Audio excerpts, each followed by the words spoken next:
dañ ci wax ak autorité yi léegi kaddu bi nga xam ne moom moo ñu yëkkati tey muy li nga xam ne moom moo ñu gën a intéressé ci waxtaan bi yëpp muy affaire u soxna soosu nga xam ne dafa nekk Adji Sarr li tax nag ma bëgg cee wax tey pour ma bëgg koo leeral mooy fan yëpp gis ngeen li ndaw yi jooytu Macky Sall mi ngi tukki dem fu ne ci àdduna bi ak avion présidentiel ak xaalisu Sénégal ak l'impôt wu Sénégal président Ousmane Sonko mi ñëpp sopp bëgg sax di ko jëndal billet ak seen xaalisu bopp pour mu man tukki nemmeeku doomu sénégalais yi Macky Sall jël na passeport am jàpp ci ay banditisme nag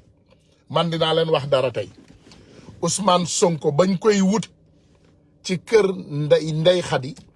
dañ ko bëggoon jàpp en flagrant délit ci yéen ñi xamul luy flagrant délit mooy Ousmane Sonko bu tegoon Adji Sarr baaraam sax ak wee sax di ko wokk dañ koy am ci caméra sur parce que lenn am nañu ñoom film Ousmane Sonko yi am nañu lépp filmé nañu jël nañu ay film mais film yi arrangé wu leen parce que ñoom yëkkati nañu ay caméra def fa yëkkati ay doomu aadama def sur place yëkkati doomu aadama yi ñu bëggul génnee leen ci salon bi loolu yëpp dinaa ci jaar léegi par étape wax leen lépp ni mu amee parce que man xam naa Ndey Khady personnellement xam jëkkëram personnellement ñuy ay nit yu ay yaaraam ay nit yu exemplaire dans une société ñuy ay nit yu baax xam naa lépp loo xam ne passé na ci salon boobu Ndey Khady ñoom seen complot bii ñu complot doomu aadama ñàkk na ci bakkanam waxuma la sax 14 sénégalais yi ñu rey Ndey Khady ay seex la waroon am benn doom bi ni ñu def ba mu perte ba mu dee sax xam naa ko ci biiru yaayam te Ndey Khady bu gaawuloon dem hôpital amaana moom bakkanam du ci xëj da ciy xëj te ba muy yegg hôpital ci biir ambulance ba sax Adji Sarr woo na ko appel vidéo ci biir ambulance bi ndax tiitaange bi Adji Sarr tiitoon ndax masiba naaru laay bi mu def ci meewu bridelu Ndey Khady bi nekkoon ci biir frigo bi donc ñu bari am na loo xam ne xamuñu ko jëmale ko ci affaire Ndey Khady boobu waaye dinaa leen indil ay kaddu Cheikh Bara parce que Cheikh Bara am na yu bari yum ci wax ba ci Amadou Sall doomu président de la République dem na ci salon massage boobu maye fa ay 300 000 francs pour boire 300 000 déglu leen ma de doomu Macky Sall Amadou Sall doomu président de la République dem na ci salon Ndey Khady di fa joxe ay 300 000 francs di ko jox ay doomu aadama doomu Macky Sall waxuma leen sax beneen nit yóbbantewul salon boobu même moom daf fay dem waxuma la beneen nit même moom day dem ci salon boobu donc ce qui est grave dans ce cas de Ndey Khady loolu yëpp bëgg naa koo indi tegal leen ko sur la table avant tout dama leen di indil kii nga xam ne moom mooy vidéo Cheikh Bara dafa def benn vidéo bu am solo boo xam ne doomu aadama yi àdduna bi yëpp fi mu ne nii dégg nañ kenn umpaleetu ci léegi ma indil leen vidéo boobu ngeen dégg ko ci màggalu Tuubaa bi la nag donc comme màggal ba dafa am buzz tax na ba vidéo bi amul buzz te ñun ñu bari dégguñu ko moo tax ma leen di indilaat vidéo bi pour ngeen dégg ko ngeen xam li nga xam ne moom la yëkkati wax ko ci vidéo boobu ba pare ñu topp tànku vidéo bi li nga xam ne wax na ko ci yëpp ñu indi ci ay leeral parce que c'est important pour doomu aadama yi xam la vérité c'est important la vérité rien que la vérité dëgg bi rek te yàlla tax dëgg bi te yàlla rek tax nag dëgg bi moom laa bëgg a indi incha allahu rabbi ñu indi dëgg bi pour ñëpp dégg ko ngeen dégg dëgg bi voilà déglu leen. feebar def am doom yu prématuré. ca hôpital ba. loolu lu yàlla dogal ñii rek de. ñoom ñoo indi Adji Sarr fexe ba Ndey Khady génn salon bi. parce que bu fa Sonko ñëwoon fekk fa responsable salon bi. dafa am du am. dafa am. ñoo dugal Adji Sarr ba noppi jëlee fa Ndey Khady bi fa Ndey Khady jógee demal nga laaj Ndey Khady ñaata massage la fa bàyyi. mais comme Sonko moom warul Adji Sarr warul Kumba warul Binet warul keneen moom day maase wu bu ñëwee mën naa am. masseurs yi. ki ñu bëgg mu massé ko pour mu comploter moom du ko massé ñu fay leen ku ne 300 000. hay pour débourser leen. loolu révélation la. dëgg laa la wax. Ndeye Khady Ndiaye du ko weddi ñëpp kenn du ko weddi dañoo doon fay boy yi man ki leen doon fay xam naa ko. ah Cheikh li nga wax nii. Ndeye Khady Ndiaye laaj ko bi ngay feebar di dem ci hôpital ba. waaw ñaata massage nga fi bàyyi ak bi Sonko ñëw ñaata la fa fekk dañoo ne ñëpp bàyyi leen. dañu leen a fay pour ñu abandonné. débouché ne leen kaay. débouché leen 300 000 ngi nii fii police da fi bëgg a ñëw. bu fi ñëwaat. bu fi ñëwee la def fekk la leen di jàpp dama lay dimbali jëlal lii nga dem seen dëkk. nga jël yoon xam nga ne kuy wër journée 10 000 ki. waaw waaw ñu fexe ba rocc massage kat yëpp. bàyyi ah lii révélation la ci beneen partie ci complot bi. bàyyi fa benn masse pour bu Sonko ñëwee mënta moy. mënta moy. boole koog bis bu nekk di ñooti ndax ñëwagut mi ngi ñëw. ndax ñëwagut ñoom ñuy gaare seeni oto di xaar ba xam dana ñëw ak du ñëw. xoolal lañ fa daj ci ay jours. man gis nga daaray is bu tarxee daaru xudóos bi ngay gis. maa ngi ñoom a dëkk ñi ngi nii seen kër gi nii seen jàng yi moom laa doon laaj ñu ndax da lu dérange. seen chef ba nekk kër Dakar. moo si wet bu te ñoo takkaloo. ñoo takkaloo. man ñenn ci ñoom am na lu ñu xam ci lu bari ci mbir moom dañ faa toog a toog ba maxe ba ne waaju du ñëw bis bañ ñëw. ca la Sonko ñëw. ñeneen ñi doon toog di xaar. da leen a rëcc. ñu dàq massage kat yëpp ba ne léegi moom guddi gu jot comme Sonko moom heure yi guddi gu jot nañ fi monté di ko nekk. jour bi ñu monté wut. bis bi ñu ñëwut. jour boobu la ñëw. ci la Sonko commencé mbirum yàlla. mbirum yàlla. billaahi wallaahi dañ faa taxaw ba maxe. taxaw. gaare 4x4 monte fee dof monte fee kee. dégg nga. laaj ko Ndeye Khady ñi nekk fa ay weer. mujj ñuy jël Adji Sarr ci boppam di ko yóbbu ci cabinet avocat ñu koy conseiller. en attendant bu ñëwee. naka la ko mën a aborder ba am ci moom rek dara. préparé ko. moom am na ki ku doon wax naan dama ko woowoon sama bureau pour. waaw amoon na. buñ koy violé buñ koy doon violé. lan la ko wax ne ko fii 15 jours dañ koy violé ba mu koy conseillé lan la koy conseillé.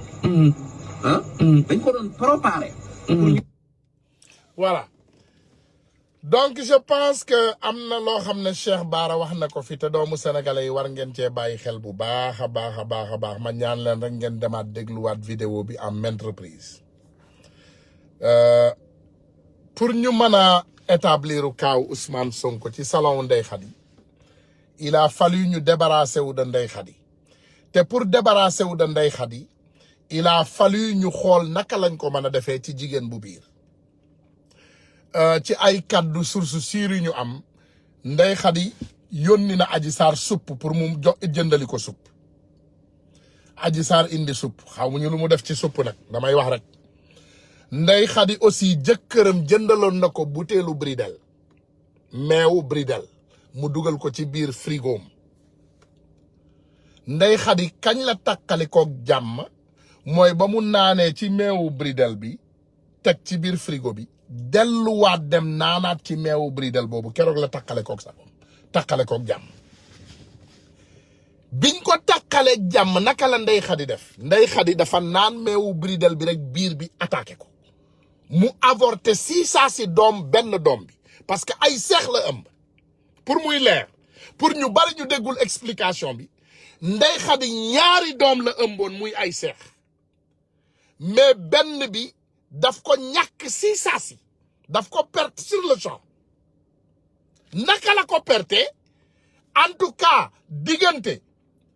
meewu bridel bi ak li nga xam ne mooy supp bi nga xam ne moom la Adji Sarr indi pour jox ko entre ñaar yooyu moom daal naan na affaire bi attaqué na biiram te bu gaawuloon yegg hôpital amaana mën na cee ñàkk bakkanam ndax ba muy dugg ci ambulance bi di dem ci yoonu hôpital bi Adji Sarr daf ko woo appel vidéo pour xool circonstances yi mu nekkee pour xool ndax vraiment fi mu toll nii mën nañoo attaqué après Sonko ñëw imaginez borom salon mi ngi ci diggante dund ak dee dans les normes ci ay situation ay circonstances yu normales amaana sax da ngay tëj salon bi nga ne non en ce moment on n'a pas de service maanaam mënuñoo joxe mënuñoo rendre benn service parce que borom salon bi léegi la avorté mi ngi ci diggante dund ak dee avorté benn doom donc ce qui veut dire que ñoom ci seen complot bi jël nañ ci bakkanu doomu aadama dañu bëgg Adji Sarr fàttaliku loolu Adji Sarr jël na bakkanu doomu aadama parce que am na lu ñu def diggante meewu bridel bi ak li nga xam ne moom mooy supp bi gis nga Sonko son plan n'était pas ñu jàpp rek wala indi jàppal Sonko indil déedéet le plan était de l'avoir en flagrant délit maanaam fekk ko loxo ci poche comme niñ ko defee ci Bougazelli bu ñu fekkoon Ousmane Sonko tey ci wetu Adji Sarr soit mu teg ko tànk wala mu nekk ci moment bu inapproprié mu simmi ay yére wala tëdd ci kaw lal Adji Sarr am nu mu def wala mu am nu mu def bu ñu amoon loolu ñoom dañuy daal di gàddu Sonko filmer ko adduna bi yëpp di gis jàpp nañu Sonko flagrant délit muy siif doomu jàmbur ñu ngi koy yóbbu prison benn sénégalais du yëngatu y compris Ousmane Tounkara ndax wax dëgg yàlla buñ ma wonee vidéo buy wone ne Ousmane Sonko de lii lañ ko fekkee ñu ngi nii di ko yóbbu comme ni ñu fekkee Bougazelli loolu wax ci sax day jafe wax bi day jafe mais problème bi leen dal li ñu fas yéene woon def Ousmane Sonko dafa raté parce que ñoom imaginel koo bëgg mu tëdd ci kaw lal mu ñëw toog koo bëgg mu ñëw benn nit rek nekk fa ak moom di def ay banditisme ay nit fekke donc ils ont eu un problème parce que déjà Ousmane Sonko déjà benn yàlla aar na ko mais aussi du defu katu lu bon donc day fo ñoom li bon li ñu bëggoon ñu fekk ko ci moom mënuñu ko cee fekk ndax ñàkk la ñu am ci moom xamuñu ndax Adji Sarr dafa jël morceau boo tàngalee morceau sax fomp ko ci yaramu nit man nga cee am DNA ADN xamuñu daal lan moo xew mais on sait que amuñu dara loo xam ne ñoom dina leen satisfaire ci firnde pour ñu mën a jàpp doomu jàmbur boobu en flagrant délit donc plan A yàqu na maintenant si plan A ne passe pas il faut toujours plan B ñu fabriquer voilà donc maintenant on passe à la fabrication parce que nous on a un gouvernement qui peut tout fabriquer ñun gouvernement bi ñu yor lépp mën na koo fabriquer lépp luy xeetu ñaawteef gouvernement Macky Sall mën na koo fabriquer donc on est passé au plan B mooy lan nañu sos parce que ñun am nañu ay soskat léegi bu ñu sosee ñu génnee ay mbir forcé Sonko ne ko jëlal testu ADN bu jëlee testu ADN ci serviette bi nga xam ne Adji Sarr am na ci ñàkkam wala am na foo xam ne fomp na ko fa léegi incha allah bu ñu jotee yooyu buñ ko dajalee rek dinañu am preuve bi nga xam ne moom moo ñuy doy pour ñu mën a dugal Sonko ci benn nguuta plan boobu tamit am problème plan B parce que plan B li tax mu am problème bi ñu defaree seen plainte bi avocat assermenté bindal leen plainte defar ko lépp ba mu baax jox leen ko ñu dem présenter plainte boobu section des recherches lan mooy am PV mooy ay question ak tontu question réponse lépp ñu bind ko ci ay PV fa la capitaine Touré ñëwee li yàlla di def ñu daje capitaine boo xam ne dafa dëggu sell te du fen te du tàppale ñu bind PV bi yépp laaj question laaj indi yóbbul ñëwal indi yóbbu ñëwal ñu yóbbante Adji Sarr ci docteur boo xam ne day def test bu leen fàtte ne Adji Sarr bi muy ñëw ci Ndeye Khady daf ko ne sax moom dafa ëmb ay bagage am lay jël si dem mu ne yaayam nangam moom dafa ëmb test grossesse la indaale mu ne Ndeye Khady ne ko na naan Coca-Cola day yàq biir Adji Sarr moo ñu wax lii mais bu ñu xoolee ci endroit ba kan moo fa am problème mu avorte kooku Ndeye Khady la guddal gàttal Adji Sarr ñu yóbbu ko ci ab docteur ñu ne dañ koy defal test parce que en tout cas nit buñ ko siifee dañ koy defal test maanaam dañuy docteur bi day xool njigéenam jël ay matériel dugal xool ndax kii séq na ak góor xool kañ la gëj a séq ak góor en tout cas li docteur bi def te mu gàtt te dinaa leen wax lu extraordinaire dama xam nit bu baax boo xam ne moom it docteur bi mooy docteur am fa laa mën a yem nag du ma yem fu sori du ma yegg fu sori xam naa sama nit ku baax koo xam ne moom it même docteur boobu mooy docteur am loolu daal laa am lu ma wax te mu leer donc bi ñu demee ci docteur bi bëgg a fabriquer docteur bi mu ko xoolee dafa ne kii sequl ak góor ça fait déjà quelques jours donc mu siif mënul am fii boo ne yow dañ la siif te bi ñu xoolee yow sa partie privée gis nañu ne amul benn frotté wante maanaam xam nga yaram dafa sensible ndax yaram bi sax boo ko wokkee am na machine yoo xam ne boo ko ci tegee da koy xam day xam ne jàpp bu dëgër sax boo ko jàppee doomu aadama yooyu yëpp da ciy leer bi ñu demee ñu def test yooyu yëpp dañu fekk ne fii amul dara loo xam ne jaar na fi dara dugg fi dara génnu fi daal maanaam leer na bu dee moom dañ koo siif xëy na je ne sais pas mais y a rien qui s'est passé ici amul dara loo xam ne niroo na ak semen maanaam dara luy génn ay liquide yuy jóge ci góor di dem ci jigéen wala dara wala rien dara amu fa donc loolu yëpp ñu indi ko leeral ko sur la table docteur bi jox leen résultat bi ñu paree ci résultat docteur bi ñu dem jëli résultat bële nga xam ne ci seen PV yi mbir bi daal di ñaaw moom mu trouvé que plan B tamit yàqu na mais problème bi leen dal PV bi dafa génn date ci loxo journaliste d'investigateur bu xarañ Pape Alé Niang mu jël PV bi décortiquer ko pièce par pièce pour wane ne amul dara loo xam ne daf fi louche donc plan B tamit yàqu na ñu jaar ci plan C voilà nañu ne voilà PV bi c'est faux procureur Bassirou Gueye préparé leen beneen PV tappale dajale leen jël leen ci PV bi ay mbir jël fële ay mbir dajale problème bi ñu am ba léegi nag résultat docteur bi moom benn rek la mën a doon ndax génn na ba pare docteur bi ñu bëggee nëbb résultat bi sax moom génn na leeral docteur bi ci boppam génn na mu ne hee xaw ma lan lañ leen di jox ak luñ leen dul jox ci ay résultat waaye man lii laa trouvé donc loolu leer na fépp donc lépp leer na ci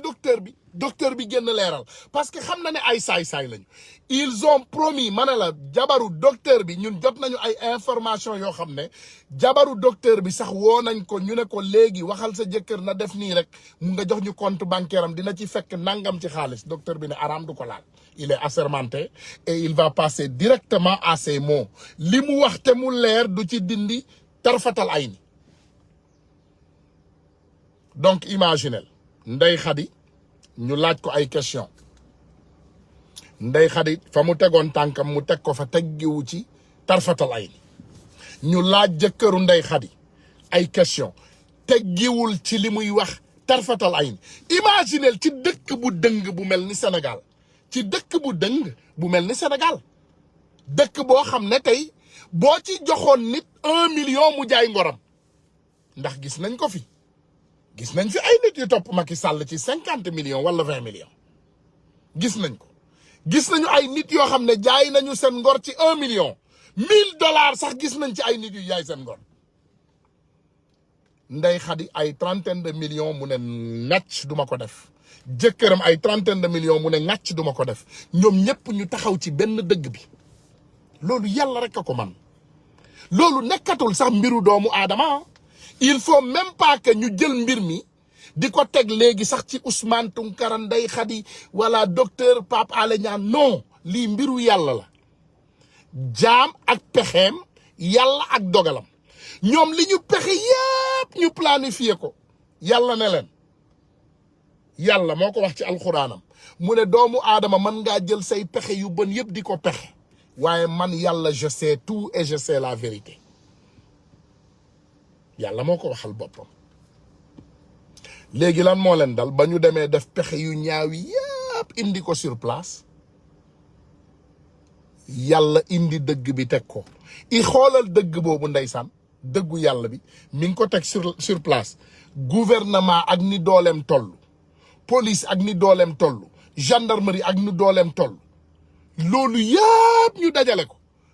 dindiwuñu ci 1 centimètre. am na leneen lu gën a neex ndax ba avocat bi génnee newoon nañu tëddee nañ ko 24 décembre tëddee nañ ko 31 décembre te dafa biir nañu xaar doom ji léegi mu judd.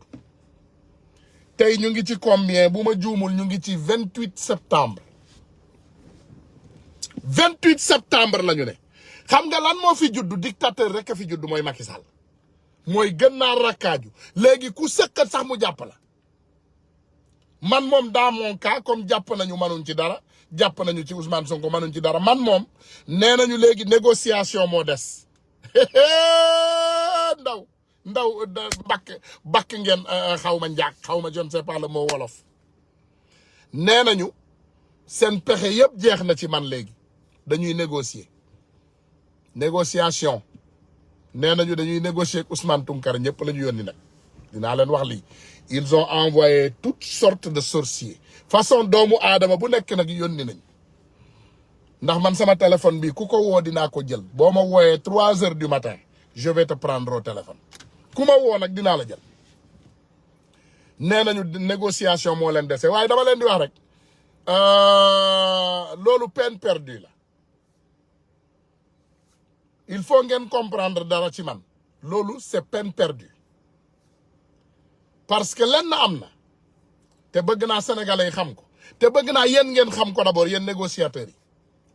man moomuma sama bopp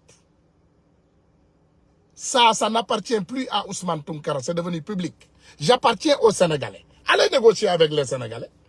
dem leen ngeen négocier ak sénégalais yi man moomatuma sama bopp fii amul dara loo xam ne man maa ko moomati benn genn wàll gi sama njaboot a ko moom beneen genn wàll gi Sénégal a ko moom. donc je pense que boo leen bëggee négociation bu gaaw négocier leen ak sénégalais yi et c'est ma même parole toujours ma wax leen ko nee naa Ousmane Tounkara lépp loo am xam ne am naa pour wax ko ci kaw toile laa ko waxee waxuweewu ma ko sous la table je l'ai dit sur la toile donc boo leen demee ci kaw di ngeen gis li Ousmane Tounkara di dénoncer boo leen ko déggee tontu leen ko amul problème indi leen sax seeni ay saagakat ñu saaga ko amul benn problème mais quant à négociation ak Ousmane Tounkara peine perdue loolu moom wax bu yàqu la boo leen ko jéemoon y a 4 ans de cela doo leen ci am ndam mais ci ngeen ëpp chance mais guddi yi ñu toll la nga xam ne sénégalais yi ñoo ko moom man sénégalais yi ñoo ma moom j'appartiens aux sénégalais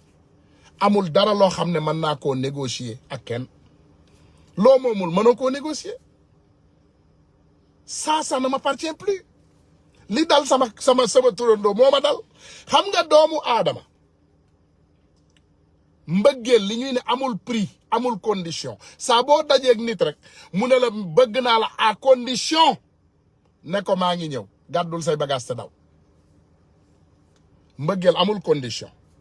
et mon amour pour les Sénégalais est immesurable maanaam kenn mënu koo mesurer kenn mënu koo peser donc foofu mënta am ay négociation amul benn doomu aadama boo xam ne ci àdduna bi man am naa maqaama pour toog ak yow di négocier kii nga xam ne moom mooy Ousmane Tounkara parce que Ousmane Tounkara sénégalais yi ñoo ko moom il appartient aux Sénégalais donc moomatul boppam bay négocier ak nit c'est pas possible ce n'est plus possible bokk pour muy leer donc beneen cas bi nga xam ne moom mooy li war a leer tey mooy les Sénégalais y a pas eu de viol dans le salon de Ndeye Khady Ndiaye man Ousmane Tounkara mën naa leen garantiral loolu te yàlla xam na ko te firnde yëpp wane na loolu y a jamais eu de viol entre Ousmane Sonko et Adji Sarr de toute façon amul sax wéetoo bu yàgg seen diggante donc amul dara loo xam ne xew na fa Adji Sarr ëmbul parce que Adji Sarr du am doom parce que masta ëmb Adji Sarr nit ku ëmbul manta am doom Adji Sarr ci cabinet rek la mën a dem génnee la mu lekkoon démb waaye manta wasin ab doom Adji Sarr manta wasin ay doom yi mu mën a wasin rek mooy xam nga boo wonnee madd noonu nga dem ci toilette mu génn mën na ko faa wasin c'est tout ay doom yooyu mooy xooxu madd yi loolu la Adji Sarr mën a am comme doom mais Adji Sarr mënta am doom c'est pas possible parce que ëmbul nit ku ëmbul nekk ci salon mu leer adduna bi yëpp génnee firnde ne lii leer na amul benn ëmb boo xam ne xëj na fi ngeen jàpp passeportu jàmbur. Ousmane Sonko aujourd'hui c'est l'homme le plus important de l'Afrique du ma wax Sénégal jéggi naa ay waxu Sénégal ndax boo demee Ivoirien yaa ngi wax ak moom yaa ngi wax ci moom Togolais yaa ngi wax ci moom Burkinabé yaa ngi wax ci moom amul benn doomu Afrique man je rencontre des Africains de toute nationalité chaque jour nag bari naa xamee waaye toujours benn kaddu bi la ñuy yëkkati mooy Ousmane Sonko. xam ngeen lan moo jëlee Macky Sall Sénégal indi ko Nations Unies bu Amérique ak méttit bi ko dal yëpp nee na dafa ñëw yaayoo xeex le droit des femmes il faut ngeen xam concept Macky Sall. Macky Sall quand il a fabriqué la loi Ousmane Sonko et il a essayé de faire tomber Ousmane Sonko il a échoué ba léegi mi ngi ciy dox parce que mi ngi bëgg a tenter l'opinion internationale sur Ousmane Sonko. xam nga ñaata article la Macky Sall jënd def ko ci journaux mondiaux yi ci affaire Ousmane Sonko vous connaissez combien d'articles il a acheté des milliers d'articles boo tapé tey turu Ousmane Sonko tu vas trouver Ousmane Sonko viol dans au moins 100 articles boo xam ne benn bu nekk niroowul ak sa morom. Vous saviez quand moi on m'interrogeait à la justice j'ai fait 4 heures de temps 4 heures d'interrogation laa def ak juge bi 10 heures du matin laa ñëwoon 11 heures ñu jël break ma ñëwaat midi 1 heure 2 heures 5 heures d'interrogation laa def 5 heures d'interrogation lañ ma interroger te bu ma leen waxee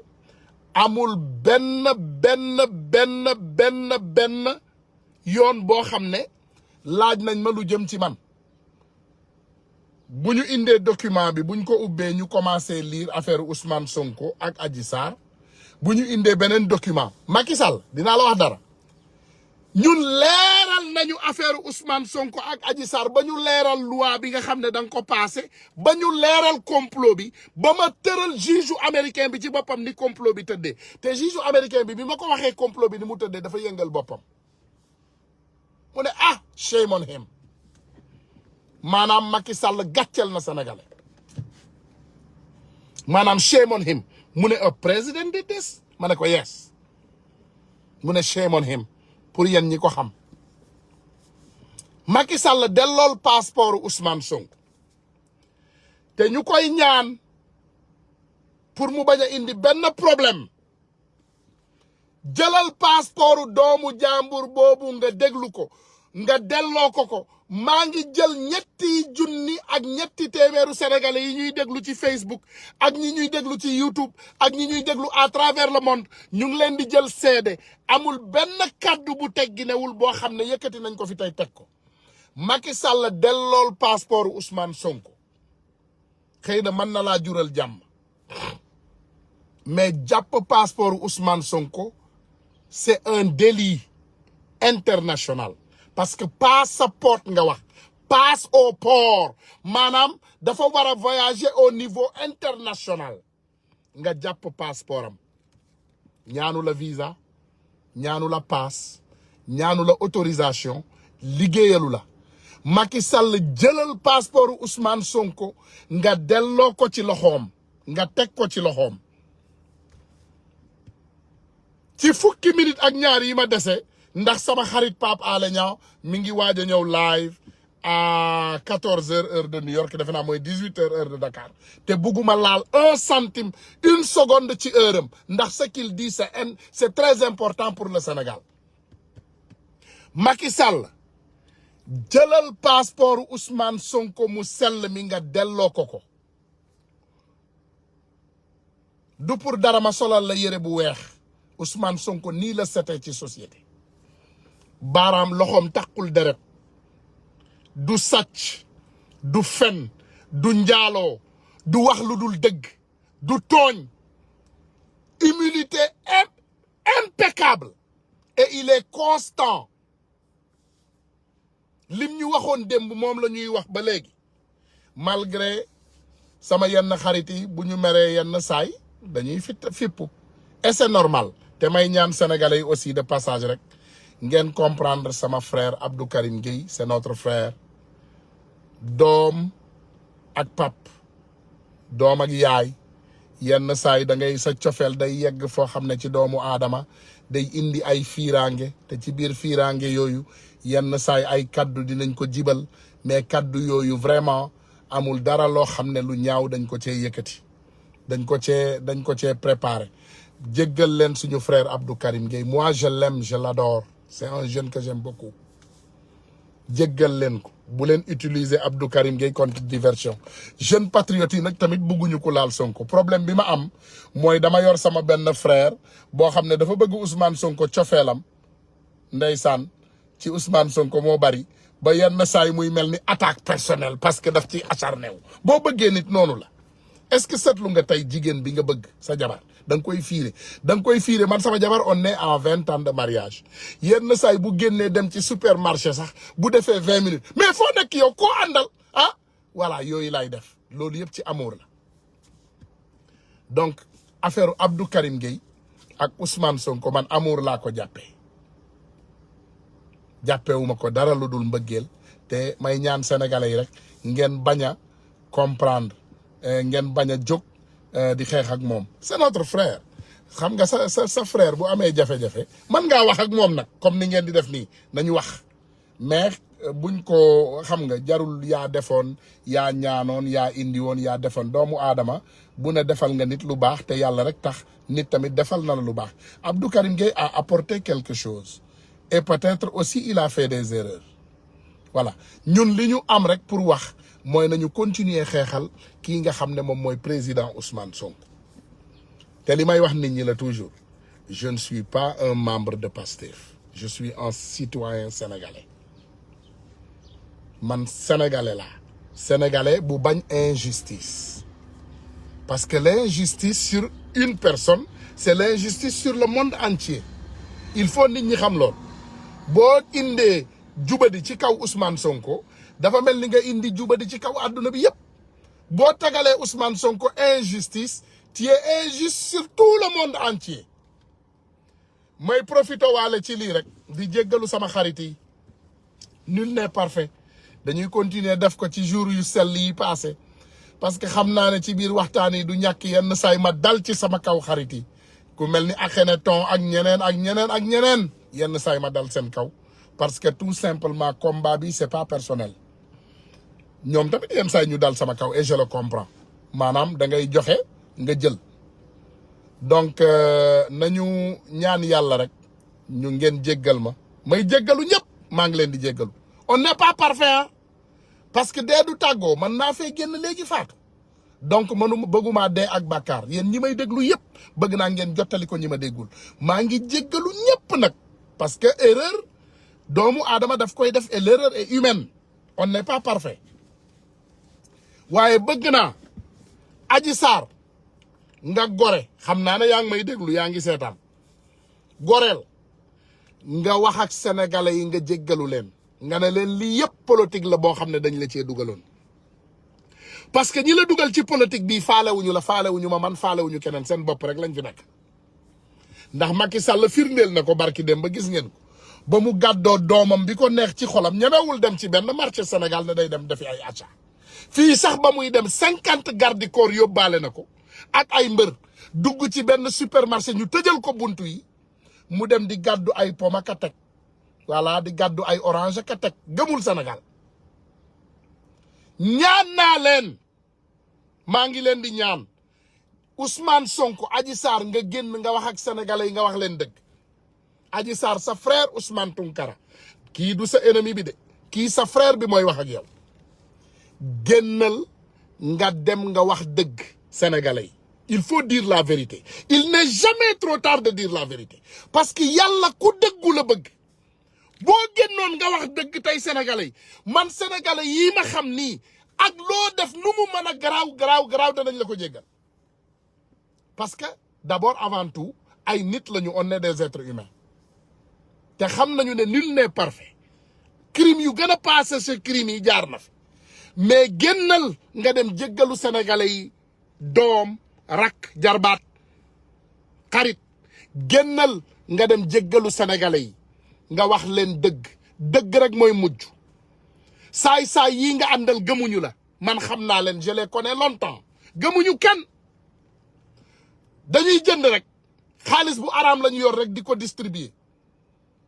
ku ñu mën a jënd ñu jënd sa ngor jaar ci keneen ku ñu mën a jënd sa ngor jàll ci keneen ku ñu mën a jënd sa ngor jàll ci keneen mais nag comme ni ko suñu kilifa yu baax yi daan waxee ngor amul njëkk ku ñu jënd sa ngor dafa fekk amoo ko woon.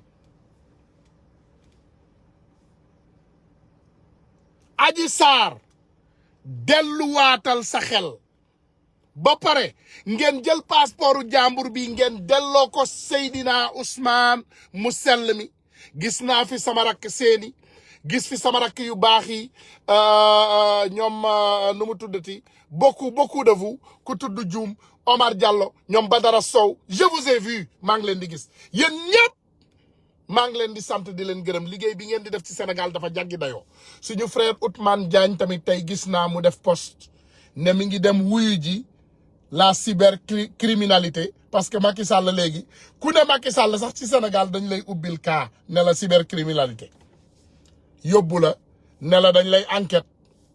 la donc ñun ñaan rek ngeen bàyyi frère boobu mu ñibbi bàyyi leen kilifa mu yaanaamaar mu ñibbi këram ngeen bàyyi Simon mu ñibbi c'est des bons citoyens c'est des citoyens qui se sont battus pour le Sénégal pendant des années te ngeen jël Bougazeli dugal ci kaso bi parce que Bougazeli ay autorités sénégalais ñoo ko jàpp mu nekk ci banditisme ngeen bàyyi ko muy tambambalu ci tali Dakar yi nee na moom sax day nekk maire Bougazeli il faut ngeen arrêter sa banditisme l'équipe de 1 Million March sénégalais jël leen benn jour ngeen jox leen njukkal fàtte leen Tunkara y a des personnes derrière Tunkara cette personne de Tunkara image bi ngeen di gis la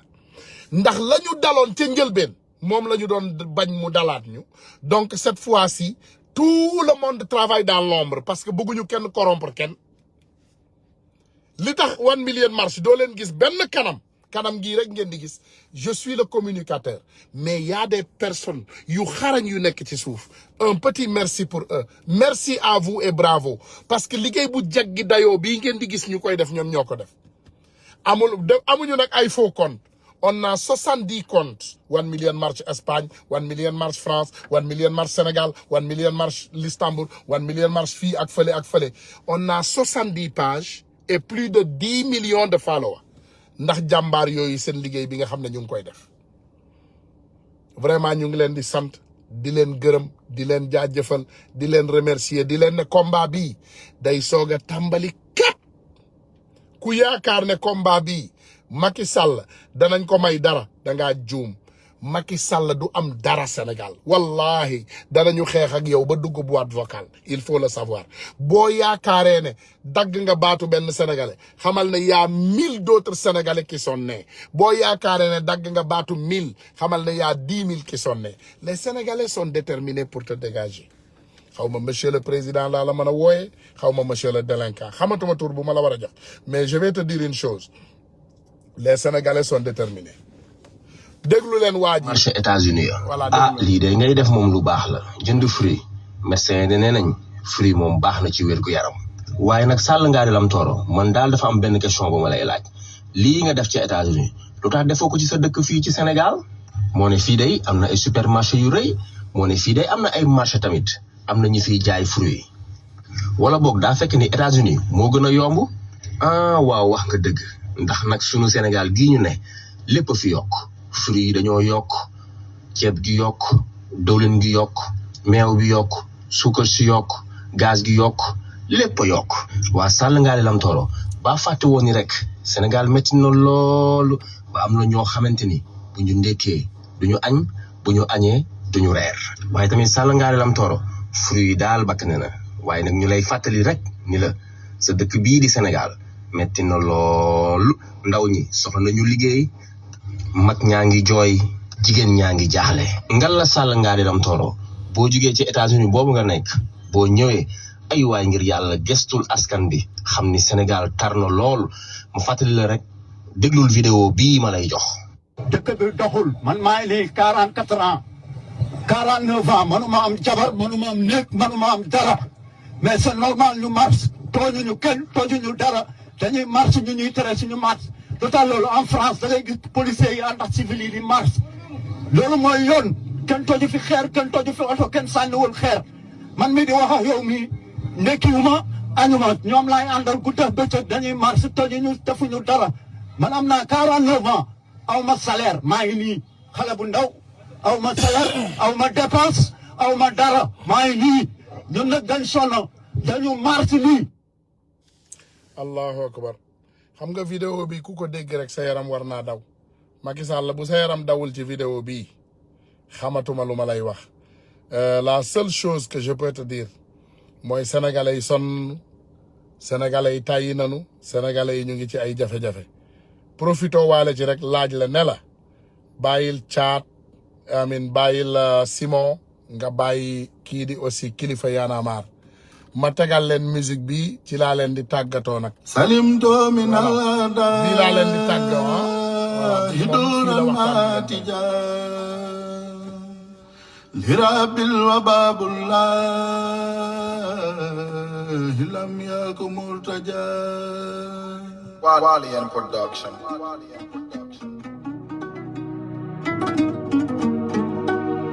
salim doomi nada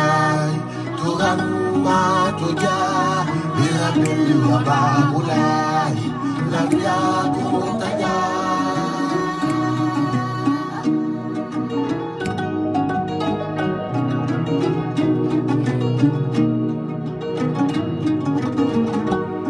سلمت من الأخطاء merci لرب وباب الله لم يكن مرتجاه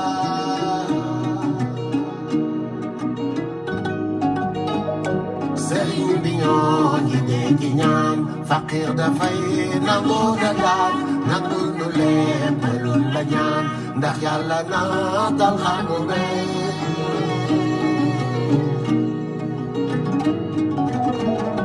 ñoo ngi dagaan ca Muntaxa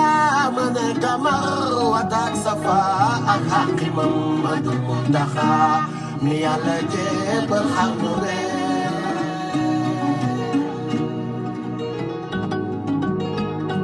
xiif tax na yéen ñu mag ñi yooy xiif tax na góor su ndaw di jooy xiif tax na yéen ñu tool yi booy sëriñ bi naatal xarnu be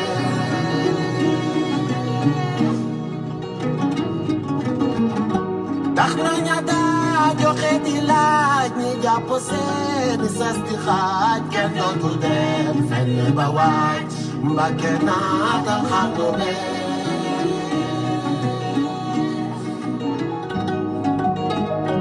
Allahu akbaru zaman jamono moo may na safaan xewal ya daaf daawala ngaan ci ndabi mboolem xarnu be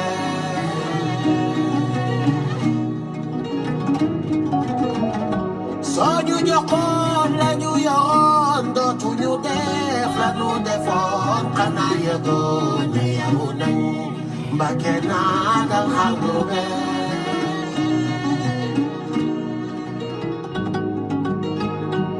سلمت من الأخداع ترى ما تجاه لرب وباب الله لم يكن مرتجاه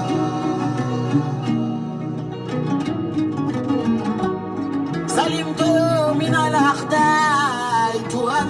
ما تجاه لرب وباب الله لم يكن مرتجاه